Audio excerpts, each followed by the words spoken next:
पचारू बुम को बाड़े भयभीत हो पलैगले कंधमाल सांसद सुकांत पाणिग्राही। बापुरा गाँव में सर पाखापाखि 300 लोक 30 परिवार अच्छे दीर्घ दिन पानी समस्या होगी से निश्चित भाव में समाधान हम से लिखित भाव दिंतु कौ कारण कौन होमें अनुशीलन करवा। रायगढ़ जिला दशपल्ला निर्वाचन मंडल समस्या प्रबल हेले समाधान दुर्बल। सांसद सुकांत पाणिग्राही विभिन्न योजनार सफलता उपरे बखाणुवा समय गणमाध्यम जेतेबेले प्रश्न करिला शह शह लोके पानी समस्यार वंचित होउछन्ति। सेतेबेले गणमाध्यमर प्रश्नर उत्तर न देई बाहाना करी तरतर होई पळाइगले दशपल्ला अंचलर नाही नथिबा समस्यार सम्मुखीन होउछन्ति अंचलवासी। से समस्या उपरे केमिति लक्ष्य रखी लोकंक दुख दुर्दशा दूर करबा चिंता न करी बड़ बड़ बाबूमानंकु डाकी लोक देखाणिया सभा समिति समर्थन करबा घटनाकु साधारण निंदा करा जाउछि।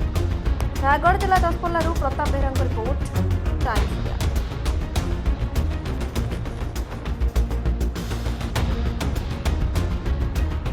दशपल्ला मंडल दशपल्ला ब्लॉक जो गरीब कल्याणकारी योजना सेवा सुशासन राज्य सरकार और केंद्र सरकार केते दूर पहुँची केते हिताधिकारी मानक आम ठीक रे पहुँची पारिचु एवं राज्य सरकार केते सफल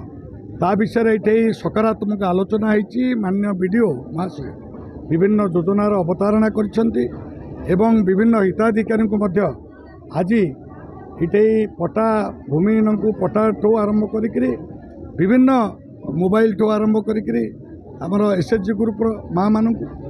सबु प्रकार रेशन कार्ड अंत्योदय गृह योजना घर ये सबू योजना हिताधिकारी मान बंटन करने सह आज राज्य सरकार एक प्रकार मेसेज दौरान जे आम 2 वर्ष शासन में कौन करूँ तार ऑडिट आम लोकों पाखे उपस्थापन करुँ कारण लोक मानकर सरकार तेणु लोक मैंने केते दूर सहभागी अच्छा भागीदारी अच्छा ए सफलता केते खुशी अच्छा ताकू आत्म अनुशीलन करने ए प्रकार 2 वर्ष आम आज विकास धारा ओडिशा सारा अवसर में दशपल्ला ब्लॉक किभली विकास धारा सामिल होती केते दूर सामिल होती से विषय आज समस्त आलोचना होती। मु आशा रखुची मो अंचल रे दशपल्ला ब्लॉक रे एभली व्यक्ति रहिबे नाही एभली माटी रहिबो नाही जहाँ पाखे सरकारी योजना पहुँची पारि नाही बोली आगामी दिन में आम कह समस्त पाखे प्रत्येक गरीब पाखे सबु प्रकार कल्याणकारी योजना पहुँचब माटी पाखे पहुँचब युवक पाखे पहुँचब कृषक पाखे तार प्राप्य पहुँचब